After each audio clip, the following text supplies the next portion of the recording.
আমি বুড়া রইছি না, জাগা কইলাম। তুই বুড়া রইছস না? না, তোরে তুই বিয়া করছস কিবা?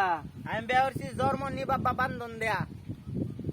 আরে কি কয় আসছে তো, তোর বউ তো আরেক বেড়া। আরেক বেটারি তো আমার বউ, তোর ভাই যেন বিয়া হইরে আমারে দিছে, জানোস না এটা? এটা কি কয়? এটা বুড়া রইছে না তো, তার বউ কি তার বউ তো আরেক বেড়া। বুড়া আড়ি গাছ ছাড়া তো বিয়া হোক কিবা। আমি তোরা কইতে গেছি আমার বউ আরেক বেটা, তোর বউ তোর ভাই যেন তোর মারে তুই আবার আরেকটা বিয়া করছি, দ্বিতীয় নাম্বার বউটা ছুটটা বউ, এটাই তো বাদা আমারে দিছে তোর ছুড়ু মা আমার বউ। শুন, গপ লুক আইস না, বুঝছস? গপ লুক আইস না, হাই যে মেলা সাইডা দিস। এসে একটা কিছু আনছে, এই আমার পিছে এই নির্বাচনের 3 মাস আগের থেকে লাগছে বুট দাম করে একটা কিছু আন। খুশির কথা কইলেই তো গাও বাজ্যা পরে, গাও লাগিয়া পরে। খুশির কথা কইলে এটা মানুষের কয় যে উচিতের ভাত নাই, ফেললে ওষুধ নাই। যাইতেছি গা, মানুষের বলে তুই সংসার কর, মানুষের বলে এটা হন লাগবো। আমি যাই গিয়ে আমি।